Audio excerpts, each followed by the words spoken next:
Hello friends, आइए हम basic concept of English grammar में यूज देखते हैं। Use of at and on. दोनों का शाब्दिक अर्थ होता है पर। ठीक, दोनों का शाब्दिक अर्थ तो एक ही होता है, लेकिन हम हिंदी वाक्य को अंग्रेजी वाक्य में बनाते हैं। तो हिंदी वाक्य में यदि पर शब्द दिया हो तो कहाँ पर एट का प्रयोग करेंगे और कहाँ पर ऑन का, उसको समझते हैं। पहले रूल लिखते हैं हम।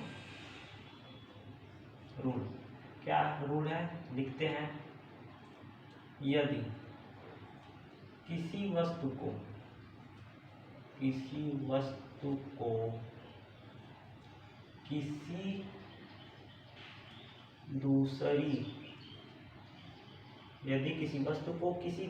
वस्तु के ऊपर पूर्ण रूप से स्थापित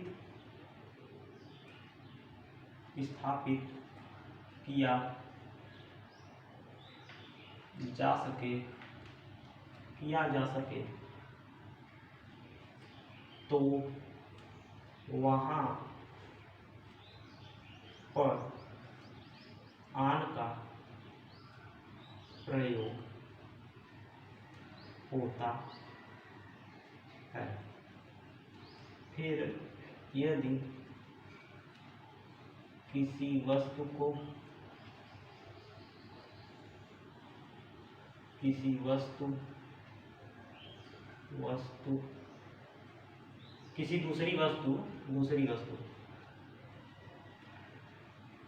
दूसरी वस्तु के ऊपर पूर्ण रूप से स्थापित न किया जा सके तो वहाँ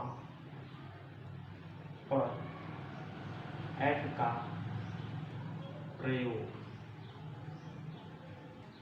होता है। इस यूज में थोड़ा सा तर्क लगाना होता है।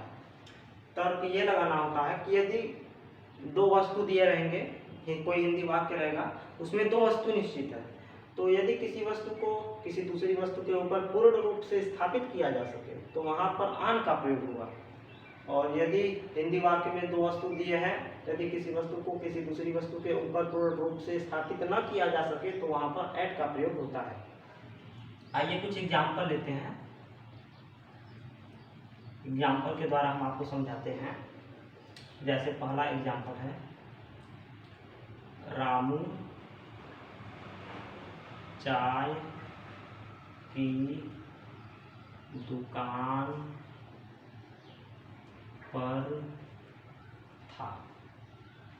रामू चाय की दुकान पर था। ये देखिए, रामू एक वस्तु हो गया, चाय की दुकान दूसरी वस्तु हो गई। देखिए यहाँ पे रामू चाय की दुकान पर था। रामू एक वस्तु हो गया, चाय की दुकान एक वस्तु हो गई। क्या रामू चाय की दुकान पर ठीक है, रामू चाय की दुकान पर था। रामू एक वस्तु हो गया, चाय की दुकान दूसरी वस्तु हो गई। अब पर था, तो आप जरा तर्क लगाइए। रामू चाय की दुकान पर था, क्या चाय की दुकान के ऊपर था, मतलब पूर्ण रूप से स्थापित किया जा सके तो ऑन का, न किया जा सके तो एट का। क्या जो रामू है वो चाय की दुकान जो है उसके ऊपर था? नहीं, चाय की दुकान पर था। चाय की दुकान पर मेज कुर्सी रहा होगा, वहां पर बैठा था, तो यहाँ पर एट का प्रयोग होगा। Ramu was at shop of T. Ramu was at shop of T. यहाँ पर के लिए क्या लगा है? एट। ठीक, अब दूसरा एग्जाम्पल लेते हैं। दूसरा एग्जाम्पल जैसे लेते हैं, राजा सड़क पर है। राजा सड़क पर है। मतलब जो राजा है, राजा किसी का नाम मान लीजिए, या कोई राजा है, सड़क पर है। राजा एक वस्तु, सड़क दूसरी वस्तु पर है।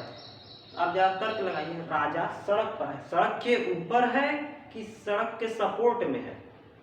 यहाँ देखिए, रामू चाय की दुकान पर था, रामू चाय की दुकान के ऊपर नहीं था, चाय की दुकान के सपोर्ट में था। ठीक, मतलब पूर्ण रूप से चाय की दुकान के ऊपर स्थापित नहीं था। यहाँ राजा सड़क पर था, राजा जो है एक वस्तु हो गया, सड़क दूसरी वस्तु। तो आप यहाँ तर्क लगाइए, राजा, क्या राजा सड़क के पर पूर्ण रूप से था कि सड़क के सपोर्ट में था? जब भी राजा रहा होगा सड़क के ऊपर रहा होगा, मतलब पूर्ण रूप से स्थापित रहा होगा सड़क के ऊपर, सड़क के सपोर्ट में नहीं रहा होगा। यहाँ पर सपोर्ट है, देखिए तो यहाँ पर राजा लिखते हैं, राजा इज ऑन रोड। ठीक, अब तीसरा वाक्य लेते हैं, जैसे हम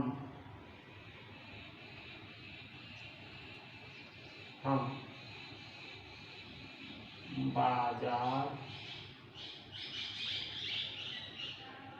की दुकान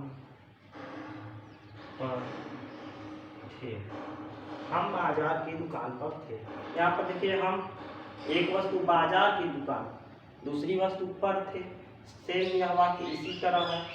ये यहाँ पर भी, यहाँ पर देखिए दुकान के ऊपर नहीं रहे होंगे, दुकान के सपोर्ट में रहेंगे। दुकान में कुछ सामान बिकता होगा तो वहाँ पर मेज कुर्सी या कुछ रहा होगा, वहाँ पर बैठे रहे होंगे हम। तो यहाँ पर वी वर थे कि ये वर, और फिर कहाँ थे? बाजार की दुकान पर के लिए एट शॉप ऑफ मार्केट। ठीक, अब जैसे अगला वाक्य लेते हैं, मोर छत पर नाच रही है।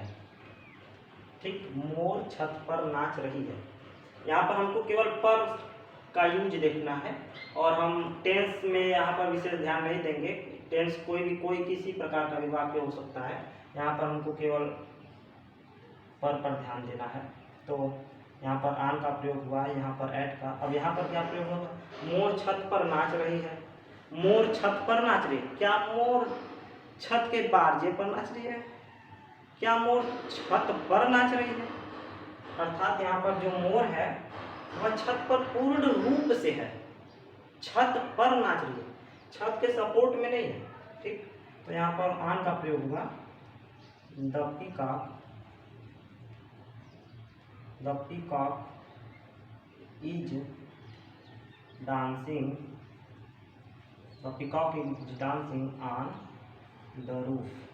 रूफ में छत।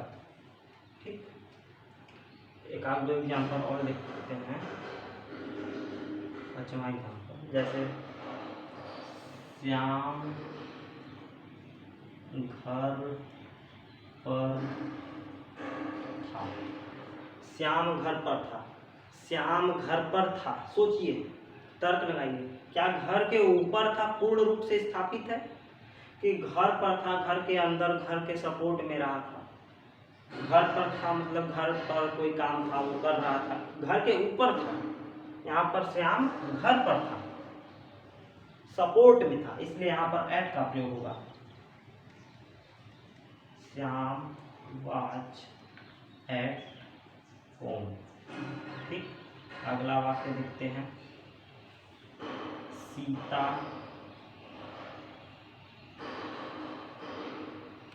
सीता फिर ले लेते हैं, सीता जंगल में पेड़ पर थी। सीता जंगल में पेड़ पर थी। सीता जो है जंगल में, यहाँ सीता एक वस्तु हो गया, दूसरा वस्तु क्या है? जंगल नहीं है, पेड़ है। यहाँ सीता एक वस्तु, पेड़ दूसरा वस्तु। क्या सीता पूर्ण रूप से पेड़ पर स्थापित है? हाँ, क्योंकि सीता जंगल में पेड़ पर थी, पेड़ के ऊपर थी। यहाँ से यह स्पष्ट अर्थ निकल रहा है कि सीता जंगल में पेड़ पर थी, अर्थात सीता जंगल में पेड़ के ऊपर थी, पेड़ के सपोर्ट में नहीं थी, पेड़ के नीचे नहीं थी। तो यहाँ पर आन का प्रयोग होगा, Sita was on tree in the forest। ठीक, उम्मीद करता हूँ मित्रों आपको वीडियो समझ में आया होगा। इसको नोट कर लीजिए। इसके लिए आपको चैनल को लाइक कीजिए, शेयर करें, सब्सक्राइब कीजिए। धन्यवाद।